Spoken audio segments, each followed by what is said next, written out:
सभी विद्यार्थियों को नमस्ते। विद्यार्थियों, आज हम NIOS कक्षा 10 का जो सामाजिक विज्ञान विषय है उसका पाठ नंबर 10 पढ़ेंगे, जलवायु। देखो, जलवायु क्या होती है। हमने देखा कि एक लंबे समय तक जो मौसम की दशाएं होती है वो क्या कहलाती है, जलवायु के अंतर्गत आती है।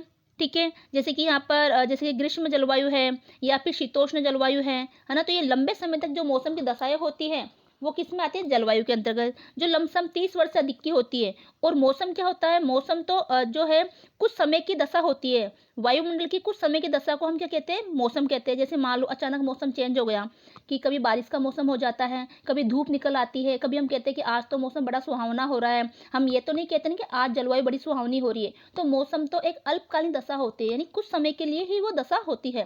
ठीक है, जबकि जलवायु एक लंबे समय की स्थिति होती है। तो इस पाठ के अंतर्गत हम देखेंगे कि जलवायु क्या है, मौसम क्या है, जलवायु को प्रभावित करने वाले ऐसे कौन कौन से कारक है जिसकी वजह से जलवायु प्रभावित होती है। ठीक है, और जो मानसून है जो वर्षा होती है वो किस तरह से होती है ना। और हमारे जो भारत की जो जलवायु है उसको कितने भागों में बांटा गया है, जो मौसमी दशाएं है उसको कितने भागों में बांटा गया है। तो पढ़ते हैं इस पाठ को।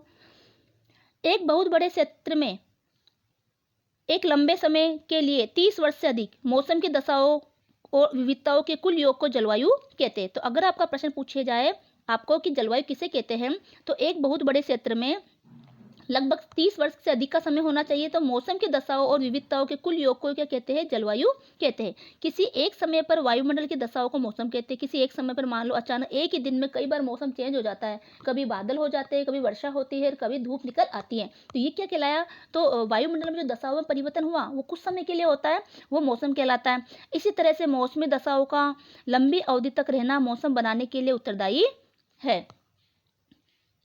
अब है भारत की जलवायु को प्रभावित करने वाले कारक। तो भारत की जो जलवायु है वो जो है क्योंकि भारत के बीचों बीच से देखो, भारत के बीचों बीच से क्या निकलती है, कर्क रेखा निकलती है 23.5 डिग्री उत्तरी अक्षांश। ठीक है, ये कर्क रेखा निकलती है। ठीक है, तो यहाँ पर ऊपर की जो ऊपरी स्थिति है वो हो गई शीतोष्ण जलवायु, जो नीचे की स्थिति है वो उष्ण जलवायु के अंतर्गत आएगी। क्योंकि 0 डिग्री से लेकर भूमध्य रेखा से लेकर 23.5 डिग्री तक का जो तापमान रहता है वो गर्म रहता है, क्योंकि सूर्य की सीधी किरणें यहाँ पर पड़ती है। जैसे जैसे हम उत्तर की तरफ बढ़ते हैं वैसे वैसे सूर्य की किरणें तिरछी होती जाती है।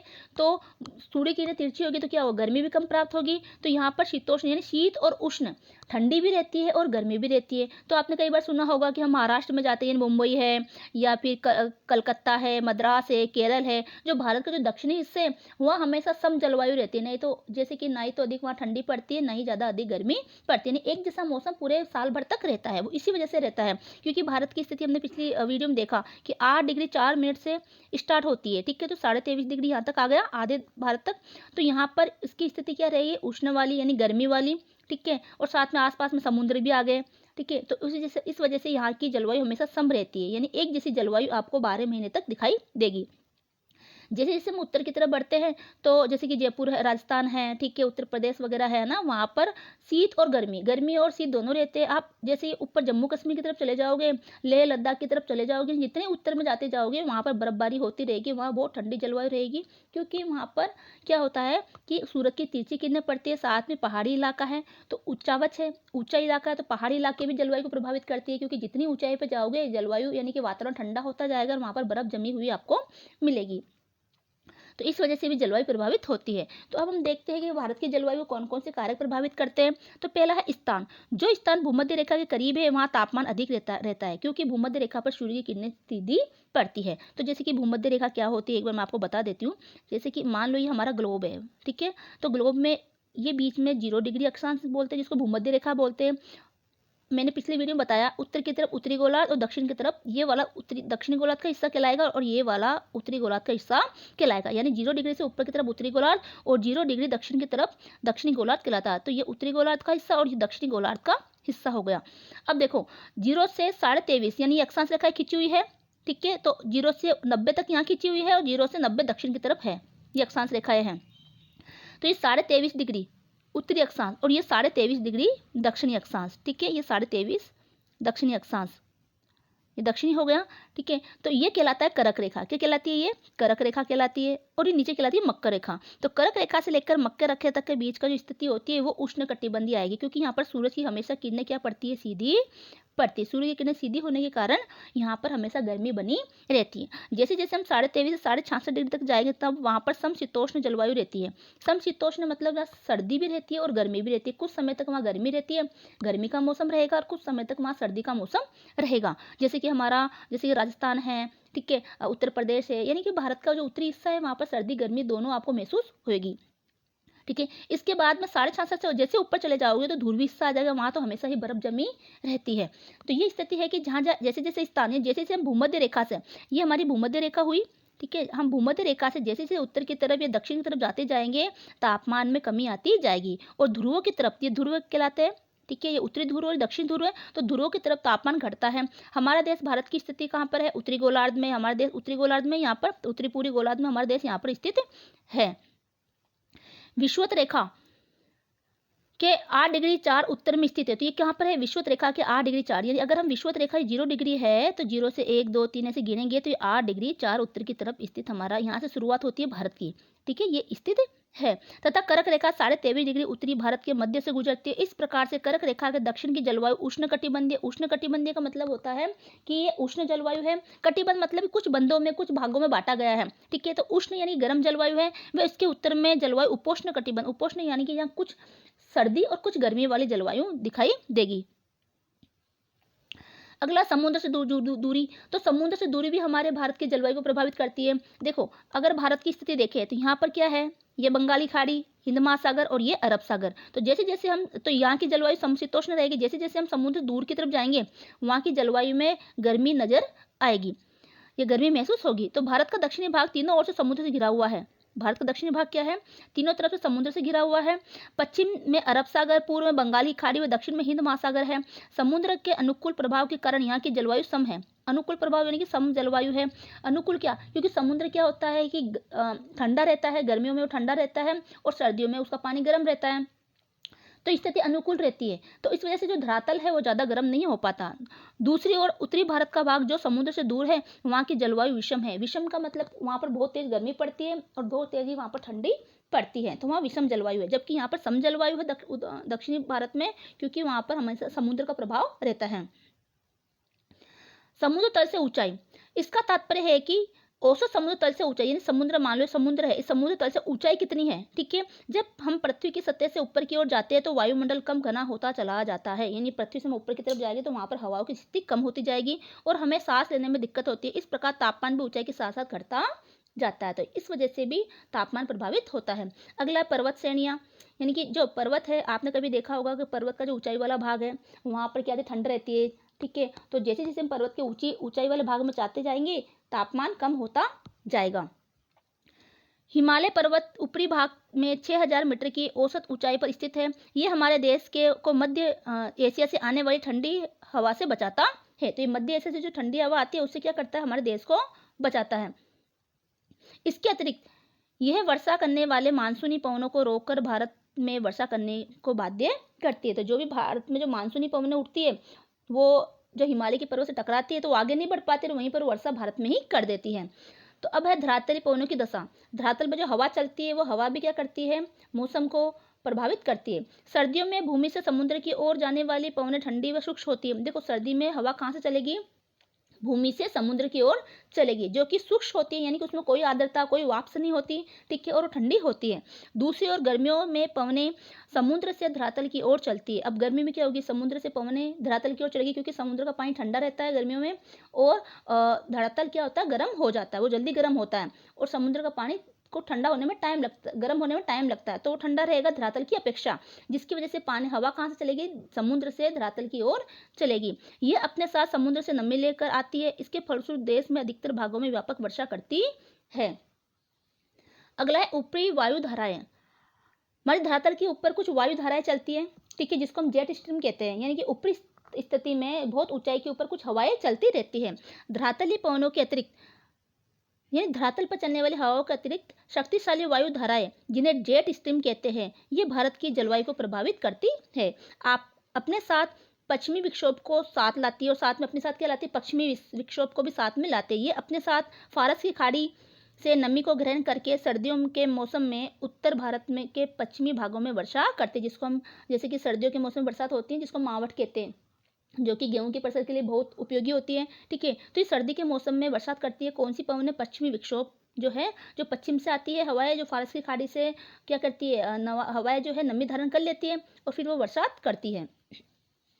अगला है मानसून का रचना तंत्र, कि मानसून का रचना तंत्र कैसे होता है। यानी ये तो थे हमारे, देखो ये जो हमने पढ़े अभी वो हमारे जो है जलवायु को प्रभावित करने वाले कारक थे। भारत की जलवायु को प्रभावित करने वाले कारक स्थान, समुद्र से दूरी, समुद्र तल से ऊंचाई, पर्वत श्रेणियां, धरातलीय पवनों की दशा और जलवायु ऊपरी वायु दशाएं, ये थे हमारे जो है भारत की जलवायु को प्रभावित करने वाले कारक। तो देखो इस जो वीडियो में जो आप ये चैप्टर पढ़ रहे हो, ये इसमें शॉर्ट नोट है, यानी कि बहुत ही सारांश के अंदर पाठ में जो मोस्ट चीज़ें हैं वो उसमें बताई गई है। ठीक है, आप पाठ का भी सहारा ले सकते हो, लेकिन यहाँ से भी पाठ पढ़ने के बाद आप यहाँ भी पढ़ लेते हो तो आप आराम से क्वेश्चन के आंसर दे पाओगे। तो वीडियो को लाइक और शेयर जरूर करें, साथ में चैनल को सब्सक्राइब भी करें। अगर देखो मानसून की रचना तंत्र, यानी कि जो हमारे देश में मानसून आता है, बरसात होती है बरसात के मौसम में जो कि जून में स्टार्ट हो जाती है। ठीक है, वो कैसे आती है, उसका रचना तंत्र कैसे होता है, मानसून शब्द की उत्पत्ति कहाँ से हुई है, वो हम इसमें देखेंगे।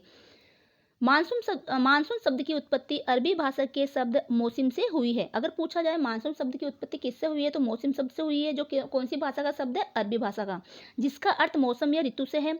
वर्षा के दौरान पवनों की दिशा में परिवर्तन ही मानसून कहलाता है। तो देखो वर्षा के दौरान जो पवनों की दिशा होती है वो परिवर्तन हो जाती है, इसे ही मानसून कहलाता है।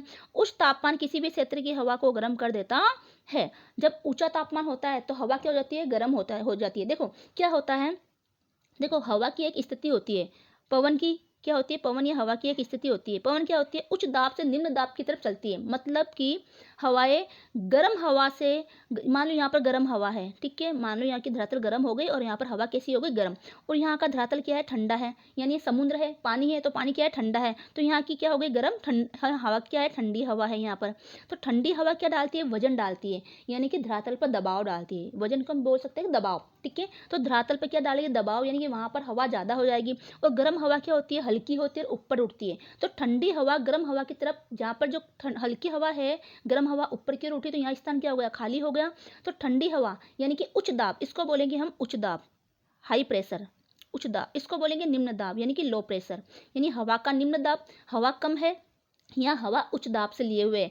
तो हवा हमेशा क्या होती है, उच्च दाब से निम्न दाब की तरफ चलती है। किसकी तरफ चलेगी, उच्च दाब से निम्न दाब की तरफ। तो यहाँ की जगह को भरने के लिए हवा, जहाँ पर भी उच्च दाब होगा, उच्च दाब यानी जहाँ पर ठंडी हवा होगी वो गर्म हवा की जगह को भरने के लिए चलेगी। हवा गर्म होकर ऊपर जाएगी तो उच्च दाब से निम्न दाब की तरफ हवा चलेगी। ये स्थिति हमेशा ही रहेगी, तभी मानसून आता है। तो आपको ध्यान रखना है, हवा किस ओर चलती है, उच्च दाब से निम्न दाब की तरफ चलती है। ठंडी हवा हमेशा गर्म हवा की जगह को भरने के लिए चलेगी, क्योंकि गर्म हवा गर्म होकर वो अपना ऊपर की ओर उठेगी, है ना, और वो उसकी जगह को भरने के लिए क्या चलेगी, निम्न ठंडी हवा चलेगी। तो हवा किस ओर चलती है, उच्च दाब से निम्न दाब की तरफ चलती है। तभी तो जब समुद्र का पानी ठंडा होता है, मान लो भारत का दक्षिण हिस्सा है, ठीक है, यहाँ का पानी क्या है, ठंडा है, और ये धरातल क्या हो गया, गर्म, धरातल तो कैसा है, गर्म, और समुद्र कैसा है, ठंडा। क्योंकि देखो समुद्र का पानी एक अथाह समुद्र है, अथाह सागर है, ठीक है, पूरे 4 महीने गर्मी रहती है। इस पानी को गर्म होने में पूरे 4 महीने लग जाता है, ठीक है, ठंडा होने में भी उतना ही समय लगता है। तो जब गर्मी का मौसम आता है तब क्या होता है, क्योंकि अब सर्दी का मौसम आएगा, तो सर्दी के मौसम में क्या रहेगा, समुद्र का पानी तो क्या हो गया, 3-4 महीने तक लगातार गर्मी पड़ने से गर्मी ये गर्म होता जाता है। 4-5 महीनों में ये धीरे धीरे गर्म हो रहा होता है, गर्म सूरज की गर्मी से। और धरातल की स्थिति क्या होती है, धरातल तो तुरंत गर्म होता है, तुरंत ठंडा होता है। आप जमीनी हिस्सा देखोगे कि पूरे दिन भर में तो क्या होता है, वो गर्म हो जाता है सूरज के ताप से, और जैसे रात आती है वो जमीनी हिस्सा ठंडा हो जाता है। तो स्थल की स्थिति क्या होती है, जल्दी ठंडा होती है, जल्दी गर्म होती है। जबकि पानी क्या होता है, लंबे समय तक तो गर्म होता है, लंबे समय तक ही वो ठंडा होने में लगाता है, क्योंकि ये अथाह पर समुद्र है, समुद्र का पानी बहुत ज़्यादा है, ठीक है, तो उतना ही उसको टाइम लगता है। तो अब देखो गर्मी के मौसम में यहाँ का पानी क्या होगा, ठंडा, कैसा पानी रहेगा, यहाँ का ठंडा पानी रहेगा, ठीक है, समुद्र का। तो उच्च दाब कहाँ पर बना, समुद्र पर बना, यहाँ पर हाई प्रेशर यानी उच्च दाब समुद्र में बनेगा, और गर्मी में धरातल कैसा रहेगा, गर्म। तो हवा कहाँ से चलेगी, समुद्र से धरती की तरफ चलेगी, यानी समुद्र से कहाँ पर चलेगी, जमीनी हिस्से की तरफ चलेगी। इसीलिए तो दक्षिणी भारत का जो गर्म अगर होता भी है तो समुद्र पास में ही है, तो समुद्र से गर्म हवा, ठंडी हवा आती है, और यहाँ के तापमान को समशीतोष्ण कर देती है, यानी कि सम तापमान कर देती है, सम जलवायु कर देती है यहाँ। इसलिए यहाँ पर ना ही ज़्यादा गर्मी रहती है ना ठंडी रहती है, क्योंकि गर्मी के मौसम में ठंडी हवा समुद्र से आएगी और सर्दी के मौसम में यहाँ ठंडा हो जाएगा तो गर्म हवा कहाँ से आएगी, समुद्र की तरफ से। जो गर्म हवा, ये समुद्री हिस्सा गर्म रहता है तो आसपास के हिस्से को वो गर्म कर देता है। जैसे कि हम चूल्हे के पास बैठते हैं, है ना, ये किसी तप वाले जहाँ पर आग जल रही है उस स्थान के आसपास बैठते तो वहाँ के आसपास की स्थिति भी क्या हो जाती है, गर्म हो जाती है। तो ये स्थिति यहाँ पर भी होती है। तो यही स्थिति है कि गर्मी के अंदर तो क्या हुआ, उच्च दाब कहाँ पर बनेगा, हाई प्रेशर समुद्र की तरफ बनेगा, और निम्न दाब कहाँ बनेगा, लो प्रेशर कहाँ बनेगा, धरातल की तरफ बनेगा। तो हवाएं किसकी ओर चलेगी, समुद्र से धरातल की तरफ चलेगी। जब ये हवाएं यहाँ से चलती है तो अपने साथ वाष्प से लेकर चलती है, यानी कि पानी की मात्रा अपने हवा के अंदर मौजूद होती है, यानी आर्द्रता मौजूद होती है, जिसकी वजह से जहाँ भी इसको ऊंचा स्थान मिला, जैसे कि यहाँ पर हमने पढ़ा था पिछले लेसन में, ठीक है, ये पश्चिमी घाट हो गया, ये पूर्वी घाट हो गया, यहाँ पर भी ऊंची ऊंची पहाड़ियाँ हैं, तो इन पहाड़ों से टकराती है, टकराने से वहाँ पर हवा ठंडी होकर नीचे उतरती है और यहाँ पर बरसात कर देती है। तो यही मानसून की स्थिति होती है। तो हम इसमें देखेंगे, देखो मानसून शब्द की उत्पत्ति अरबी भाषा के शब्द मौसम से हुई है, जिसका अर्थ मौसम या ऋतु से है। वर्षा के दौरान पवनों की स्थिति में पवनों की दिशा में परिवर्तन ही मानसून कहलाता है। उच्च तापमान किसी भी क्षेत्र की हवा को गर्म कर देता है। गर्म हवा ऊपर उठकर सतह पर कम दाब का क्षेत्र बन जाता है। तो गर्म हवा जब ऊपर उठती है तो उस सतह पर कम दाब, यानी कि वहाँ पर हवा हल्की हवा है ही नहीं, तो कम दाब का क्षेत्र बन जाता है। उच्च तापमान किसी भी क्षेत्र की हवा को गर्म कर देता है। देखो अगर तापमान उच्च है यानी तापमान गर्म है तो वो किसी भी क्षेत्र की हवा को भी क्या कर देगा, गर्म कर देगा। ये स्थिति जैसलमेर से जुड़ी ओडिशा के मध्य, ये स्थिति जैसलमेर से उड़ी ओडिशा के मध्य रहती है। तो जैसलमेर से जो हवा उड़ती है क्योंकि वहाँ गर्मी रहती है, ठीक है, तो वो उड़ीसा तक के भी तापमान को गर्म कर देती है। दूसरी ओर हिंद महासागर के ऊपर तापमान अपेक्षाकृत कम रहता है। हिंद महासागर के ऊपर तापमान क्या रहेगा, कम रहेगा, यानी कि वह ठंडा वातावरण रहेगा। पानी भूमि की तुलना में देर से ही गर्म होता है, ठीक है, और देर से ठंडा होता है। इसलिए समुद्र के ऊपर अपेक्षाकृत उच्च दाब का क्षेत्र बन जाता है, यानी कि हाई प्रेशर बन जाता है। इससे मध्य भारतीय मैदान व हिंद महासागर में वायु दाब में अंतर आ जाता है। तो भारतीय जो मैदान है, मध्य भारतीय मैदान, देखो ये मध्य भारतीय मैदान और ये हिंद महासागर का जो सागरों का क्षेत्र है उसमें तापमान में अंतर आ जाता है। यहाँ तो हाई प्रेशर रहेगा, समुद्र की ओर हाई प्रेशर रहेगा, ठीक है, और यहाँ पर लो प्रेशर हो जाएगा, जिसकी वजह से तापमान में अंतर आ जाता है।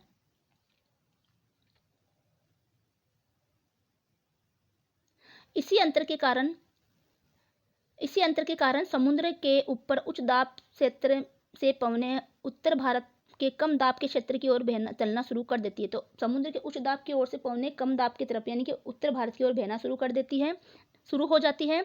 मध्य जून तक हवा की सामान्य दिशा हिंद महासागर के भूमध्य रेखीय प्रदेश से उत्तर पूर्व की ओर होती है। तो भूमध्य रेखा से कहाँ से होगी, उत्तर पूर्व की ओर, इस तरफ से उत्तर पूर्व की ओर दिशाओं की तरफ ये हवाएं चलने लग जाती हैं। ये दिशा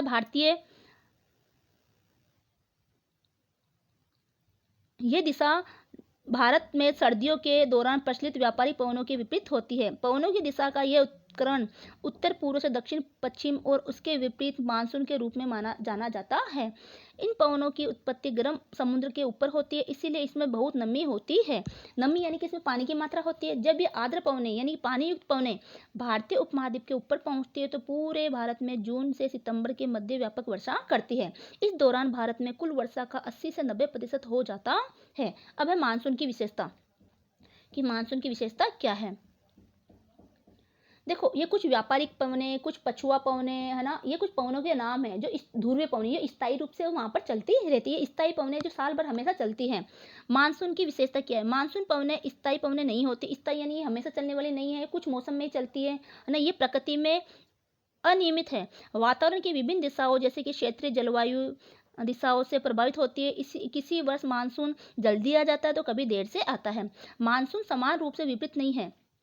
केरल देखो वितरित यानी कि विपरीत यानी वितरित, ये समान रूप से नहीं आता। वितरित नहीं है, यहाँ पर वितरित है, विपरीत लिखा हुआ है, गलत है, वितरित है ना। वितरित का मतलब फैला हुआ है, यानी मानसून सभी जगह समान रूप से नहीं है। मान लो जैसलमेर में तो बहुत ही कम वर्षा होती है, जबकि पूर्वी भारत के अंदर जैसे कि मिजोरम है, अरुणाचल प्रदेश है, ठीक है, जैसे कि मौसिनराम में तो भारत में विश्व में सबसे ज़्यादा वर्षा होती है, जो कि हमारे भारत के अंदर ही है, ठीक है। तो मानसून जो है सभी रूप में पूरे भारत में समान रूप से वर्षा नहीं करता, कहीं पर कम वर्षा करता है तो कहीं पर ज़्यादा वर्षा करता है।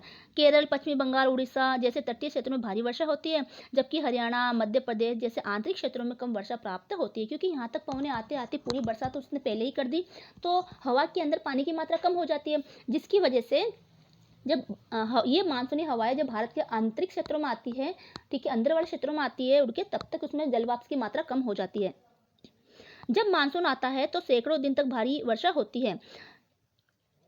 ये बादल फटना के रूप में जाना जाता है। ये मुख्य रूप से केरल तट पर होता है, क्योंकि केरल तट कहाँ पर है, दक्षिण में है, ठीक है, और यहाँ पर अन्नामलाई वगैरह, अन्ना इस तरह की पहाड़ी चोटियाँ भी है। तो सबसे ज़्यादा वर्षा कहाँ होगी, सीधा बादल फटना, यानी कि सीधा वर्षा यहीं पर ही होती है। यहाँ सबसे पहले पहुँचता है, क्योंकि केरल में वर्षा जो मानसून है सबसे पहले पहुँचता है। मौसम के चक्र, अब देखो मौसम के चक्र कितने हैं हमारे भारत में, कितने मौसम के चक्र है वो हम देखेंगे।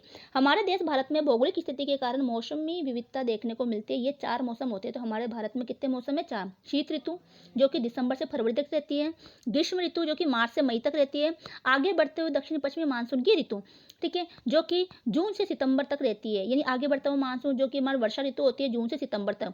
पीछे हटते हुए मानसून की ऋतु जो अक्टूबर से नवंबर तक रहती है। जब मानसून पीछे हटने लग जाता है, कम होने लग जाता है, तो आपने सितंबर से अक्टूबर से नवंबर तक देखा होगा बहुत कम बरसात होती है, यानी मानसून कम होने लग जाता है, हटने लग जाता है। अब हम देखेंगे शीत ऋतु। शीत ऋतु जो कि दिसंबर से फरवरी तक रहती है। कैसी ऋतु होती है, उसमें कैसी वर्षा होती है। शीत ऋतु की अवधि दिसंबर से फरवरी तक होती है। तापमान दक्षिण से उत्तर की ओर घटता जाता है। दक्षिण से उत्तर की तरफ जाएंगे हम तो तापमान क्या होगा, घटता जाएगा, क्योंकि दक्षिण क्या होता है, भूमध्य रेखा है। भूमध्य रेखा से हम जैसे जैसे उत्तर की तरफ बढ़ेंगे सूरज की तिरछी किरणें पड़ती है, जिसकी वजह से तापमान घटता जाता है, ठंडा मौसम होता जाता है। दिसंबर तथा जनवरी सबसे अधिक ठंड वाले महीने होते हैं। कहाँ पर, हमारे भारत में। और उत्तर भारत में औसत तापमान 12 डिग्री से 15 डिग्री सेल्सियस होता है। इन दिनों उत्तर और उत्तर पश्चिमी भारत में प्राय पाला पड़ता है। तो हमने देखा उत्तर पश्चिमी भारत में क्या पड़ता है, पाला पड़ने लग जाते हैं, बर्फबारी होने लग जाती है। इन क्षेत्रों में पश्चिमी विक्षोभ से हल्की बारिश होती है। आपने देखा होगा कि सर्दी के मौसम में जनवरी फरवरी या दिसंबर के आसपास में जब गेहूं की फसल होती है तब बरसात होती है, सर्दी के मौसम में, जिसको मावठ बोलते हैं अपनी भाषा में, ठीक है। तो मावठ किस वजह से होता है, पश्चिमी विक्षोभ से हल्की बरसात होती है। हिमालय के उच्च ढालों पर हिमपात होता है। हिमपात यानी कि बर्फबारी होती है। देश के उत्तरी भाग में साफ आसमान, कम तापमान और कम नमी होती है। रबी की फसलों के लिए शीत ऋतु में हल्की वर्षा बहुत उपयोगी है। रबी यानी जैसे गेहूं है, सरसों है, जो ये फसलें जो सर्दी में बोई जाती है, उन सर्दी वाली फसलों के लिए ये वर्षा है बहुत ही उपयोगी है, ठीक है। तो इस तरह से ये बरसात होती है। जैसे कि आप देख सकते हो, ठीक है, ये हमारी जनवरी माह की ठंडी मौसमी हवाएं, ठीक है। जनवरी माह की हवाओं की स्थिति है, ये पश्चिमी विक्षोभ इधर से आया, ठीक है। पश्चिमी विक्षोभ की स्थिति ऐसी रहती है, ये पश्चिमी विक्षोभ है, ये पश्चिमी विक्षोभ की स्थिति रहती है। ये हवा इधर से चलती है और ये ऐसे घूम जाती है, क्योंकि यहाँ पहाड़ी इलाका, अगर पहाड़ी स्थिति है, ठीक है, और ये घूम के कुछ वर्षा यहाँ पर करती है। तो ये जनवरी के अंदर कुछ केरल के अंदर क्या हो जाती है, बरसात, तमिलनाडु के अंदर बरसात होती है। तो जो स्थिति है बरसात की, तो सर्दी के अंदर कहाँ पर बरसात होती है अधिकतर, तो सर्दी के मौसम में जो बरसात होती है वो तमिलनाडु में होती है। तो अगर पूछा जाए सर्दी में बरसात कहाँ होती है, तो आपको याद रखना है कि तमिलनाडु में सर्दी के मौसम में बरसात होती है। और जबकि बाकी देश के बाकी हिस्से शुष्क रहते हैं, साथ में कुछ बरसात यहाँ जैसे कि राजस्थान वगैरह में है ना, पंजाब वगैरह में है ना, हरियाणा वगैरह में हो जाती है, बाकी हिस्सों में नहीं होती। ये पश्चिमी विक्षोभ के कारण होती है, क्योंकि जैसे ये बंगाली खाड़ी के ऊपर से गुजरती है, ठीक है। देखो तमिलनाडु में वर्षा क्यों होती है, ये पवने है तो शुष्क, थोड़ी फारस की खाड़ी से थोड़ी बहुत ये हवा ले लेती है, पवने जो है जो वाष्प ले लेती है, ठीक है, आर्द्रता ले लेती है, तो ये यहाँ पर बरसात कर देती है। फिर ये आगे बढ़ती है तो ये शुष्क हो जाती है, लेकिन जैसे ही बंगाली खाड़ी के ऊपर से गुजरती है फिर ये वाष्प ग्रहण करती है, पानी की ग्रहण करती है, और ये तमिलनाडु के तट पर बरसात होती है। तो पूछा जाए कि सर्दी के मौसम में बरसात हमारे भारत में कहाँ पर होती है, तो ये तमिलनाडु के तट पर होती है, ठीक है। बाकी जगह ये बहुत कम बरसात करती हैं। अब ग्रीष्म ऋतु, फरवरी के अंत तक तापमान बढ़ना शुरू हो जाता है। हमने देखा मार्च तक आते आते मार्च से मई तक ग्रीष्म ऋतु होती है। तो मार्च से मई तक क्या रहती है, ग्रीष्म ऋतु, तापमान बढ़ता है। मैदानी भारत के पश्चिमी भागों और प्रायद्वीपीय भारत के मध्य में उच्च तापमान रहता है। इस समय यहाँ एक लंबा सकरा निम्न दाब क्षेत्र विकसित हो जाता है। तो लंबा और सकरा निम्न दाब क्षेत्र मतलब कि हवाएं गर्म हो गई तो दाब हवा का कैसा हो गया, निम्न हो गया, यानी लो प्रेशर वहाँ पर हो जाता है। इससे मानसून का निम्न वायुदाब गर्त भी कहते हैं। इसका विस्तार पश्चिमी राजस्थान के जैसलमेर से लेकर पूर्व में झारखंड तथा ओडिशा के कुछ भागों तक रहता है। हालांकि इस ऋतु में विषुवत रेखा के दक्षिण में हिंद महासागर में ऊपर उच्च वायुदाब का क्षेत्र विकसित हो जाता है। तो अगर हम हिंद महासागर को देखें, ठीक है, तो हिंद महासागर के दक्षिण के अंदर ठीक है, ये हिंद महासागर है, नीचे भूमध्य रेखा है। ठीक है, तो यहाँ पर उच्च दाब क्यों? क्योंकि समुद्र का पानी मैंने पहले बताया, क्योंकि देर से ही गर्म होता है, देर से ठंडा होता है। तो जब गर्मी की ऋतु में हमारे यहाँ गर्मी रहेगी, ठीक है, तो यहाँ का पानी क्या होगा? ठंडा रहेगा, अपेक्षाकृत धरातल से ठंडा है वो। तो यहाँ उच्च दाब, यहाँ पर हाई प्रेशर बनेगा, ठीक है, जब समुद्री इलाके में, और यहाँ पर लो प्रेशर बनेगा। तो पवनें कहाँ से चलेगी? हाई प्रेशर से लो प्रेशर की तरफ पवनें चलती है। तो हाई प्रेशर से कहाँ की तरफ पवनें चलेगी? लो प्रेशर की तरफ, हमारे भारत की तरफ पवनें चलना शुरू करेगी, यानी धरातल से समुद्र से धरातल की तरफ पवनें चलेगी। तो जब समुद्र से पवनें चल रही है तो उनमें क्या है? जलवाष्प रहेगा, पानी की मात्रा रहेगी। तो ये इसका विस्तार पश्चिम राजस्थान से जैसलमेर से लेकर पूर्व में झारखंड तथा ओडिशा के कुछ भागों तक रहता है। हालांकि इस ऋतु में विषुवत रेखा के दक्षिणी में हिंद महासागर के ऊपर उच्च वायुदाब का क्षेत्र विकसित होने लगता है। उत्तरी पश्चिमी भारत में धूल भरी आंधियां चलती है। इस शुष्क व गर्म पवनों को स्थानीय नाम लू कहते हैं। तो जो उत्तरी पश्चिमी भारत है उसमें धूल भरी आंधियां चलती है, गर्म गर्म हवा चलती है, इसको हम क्या कहते हैं? वहाँ की स्थानीय भाषा में उसको लू कहा जाता है।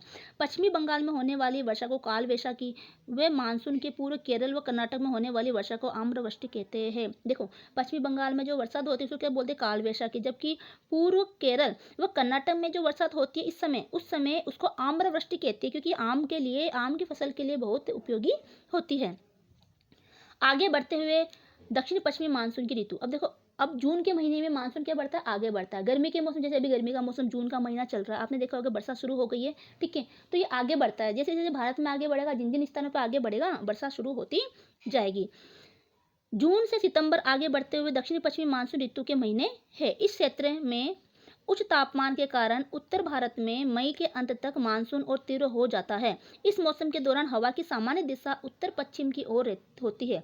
सामान्य दिशा कहाँ तक रहेगी? उत्तर पश्चिम की ओर रहती है, यानी कि सामान्य दिशा उत्तर पश्चिम की ओर रहेगी। ये आर्द्र पवनें मई के अंतिम सप्ताह में सबसे पहले अंडमान निकोबार द्वीप समूह में पहुंचती है। देखो, उत्तर पश्चिम, ठीक है, ये पश्चिमी हिस्सा ये हो गया, तो यहाँ से हवा चलना शुरू होगी, ठीक है, तो ये उत्तर पश्चिम की तरफ जा रही है, ये पश्चिमी हिस्सा हो गया, और ये उत्तरी हिस्सा हो गया, ये उत्तरी हिस्सा हो गया, यहाँ तक पवनें चलना शुरू होगी। और ये अंडमान निकोबार, जो यहाँ पर अंडमान निकोबार द्वीप समूह है, ठीक है, तो सबसे पहले वर्षा कहाँ करती है? अंडमान निकोबार द्वीप समूह पर सबसे पहले वर्षा करती है।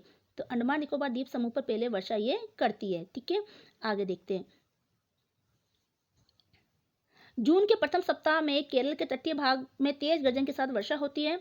दक्षिण पश्चिमी मानसून भारत में आकर यहाँ के मौसम में बहुत अधिक परिवर्तन करता है। दक्षिण पश्चिमी मानसून की दो शाखाएं हैं, पहले अरब सागर की शाखा, दूसरी बंगाल की खाड़ी की शाखा। क्योंकि हमने भारत के देखा, यहाँ पर तो क्या है? बंगाल की खाड़ी है, ठीक है, बंगाल की खाड़ी है यहाँ पर, ठीक है, यहाँ बंगाल की खाड़ी है, और यहाँ पर क्या है? अरब सागर। तो ये अरब सागर की शाखा होती है, बंगाली खाड़ी की शाखा, क्योंकि दोनों तरफ ही उच्च ताप का केंद्र बन जाता है। अरब सागर की शाखा पश्चिमी घाट द्वारा बाधित होने पर पश्चिमी घाट के पश्चिमी की ओर भारी वर्षा करती है। क्योंकि अरब सागर की शाखा कहाँ से उठेगी? यहाँ से, और पश्चिमी भाग में क्या होगी? तेज बारिश करेगी, क्योंकि यहाँ से उठेगी, यहीं पर ये पर्वत श्रृंखला है, तो यहाँ पर टकराएगी, यहाँ पर तेज बारिश वर्षा इस साइड में कर देगी, पर्वतों की इस साइड में करेगी, यहाँ पर पहुँचते पहुँचते इसमें जल वाष्प की मात्रा कम हो जाएगी। 10 जून को मुंबई पहुँचती है, जबकि बंगाली खाड़ी की शाखा से सबसे पहले अंडमान निकोबार द्वीप समूह में वर्षा होती है। इसके पश्चात ये पवनें उत्तर पूर्वी राज्य पश्चिमी बंगाल के तटीय भागों में तथा 15 जुलाई तक पूरे भारत में वर्षा करने लगती है। मध्य जून से मध्य जुलाई के बीच भारत में अनेक भागों में बाढ़ आ जाती है। अगला, पीछे हटते हुए मानसून की स्थिति। तो देखो, पीछे हटता हुआ मानसून, तो आगे बढ़ता हुआ मानसून को अगर हम एक चित्र में देखें तो ये इस तरह से इसका नक्शा है। ये देखो आगे बढ़ते हुए मानसून की स्थिति, ठीक है। तो आगे बढ़ता हुआ दक्षिण पश्चिमी मानसून ये इस तरह से आगे बढ़ रहा है। ये मानसून की स्थिति है, ठीक है, ये आगे बढ़ रहा है ना। ये बंगाली खाड़ी वाला हो गया, ये अरब सागर वाला हो गया, और ये भारत के भागों में यहाँ पर हिमालय पर्वत आएगा तो इसकी रुकावट होगी, है ना। और यहाँ पर अरावली पर्वतमाला है, तो ये अरब सागर का मानसून तो आगे बढ़ जाता है, क्योंकि इसमें रुकावट नहीं है। जबकि ये है रुकावट करते पूरे भारत में बरसात करता है। तो ये स्थिति आपको दिखाई दे रही होगी, तीर के निशान से दिखाई दे रही है। ये बंगाली खाड़ी जो पहले वर्षा कहाँ होती है? अंडमान निकोबार द्वीप समूह में होती है। और यहाँ पर केरल, क्योंकि सबसे पहले कहाँ पहुँचा? ये केरल के तट पर पहुँचता है, और यहाँ पर पहले ज़्यादा वर्षा कर देता है। पश्चिमी भाग में, यानी जो यहाँ पर पर्वत श्रृंखला है उसके पश्चिमी भाग पर ज़्यादा वर्षा करेगा। आगे बढ़ते बढ़ते ये वर्षा कम होती जाएगी। अब है पीछे हटते हुए मानसून की स्थिति। अक्टूबर और नवंबर पीछे हटते हुए मानसून के है।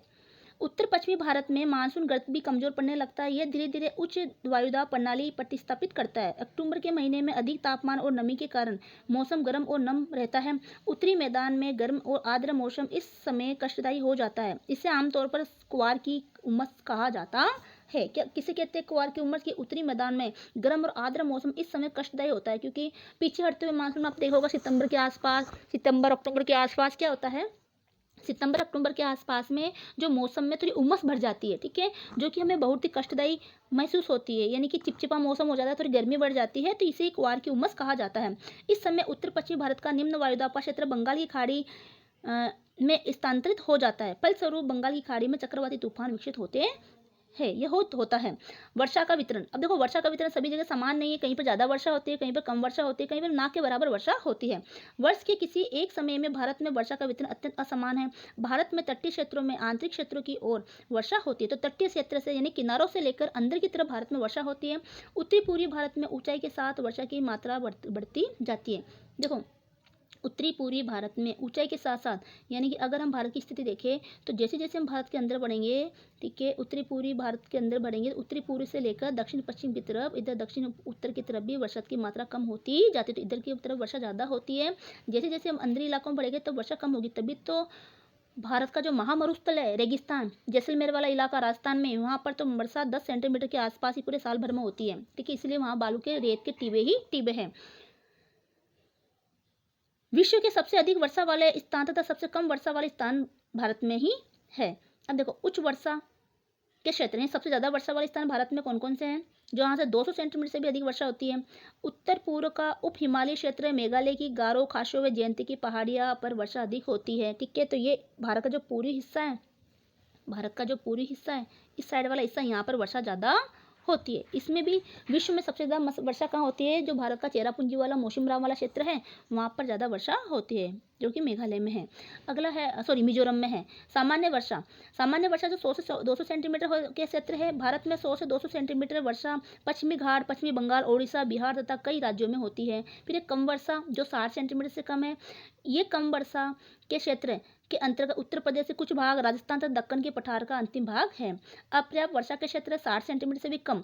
अल्प वर्षा का यह क्षेत्र भारत के कई राज्यों में शामिल है। राजस्थान में पश्चिमी भाग, गुजरात, लद्दाख और दक्षिणी मध्य भाग 20 सेंटीमीटर से भी कम वर्षा प्राप्त करती है। देखो साल भर में 20 सेंटीमीटर से भी कम वर्षा प्राप्त करते हैं। कहाँ पर? राजस्थान का पश्चिमी भाग, जो कि जैसलमेर वगैरह है, जो कि थार का मरुस्थल है, गुजरात, लद्दाख और दक्षिणी मध्य भाग। अब है सामाजिक और सांस्कृतिक जीवन। भारत में सामाजिक सांस्कृतिक जीवन पर मौसम का कैसा प्रभाव पड़ता है? मौसम हमारे सामाजिक और सांस्कृतिक जीवन को प्रभावित करती है। जैसे भारत एक कृषि प्रधान देश है, कृषि की आर्थिक गतिविधियां पूरी तरह से मौसम चक्र पर निर्भर हैं।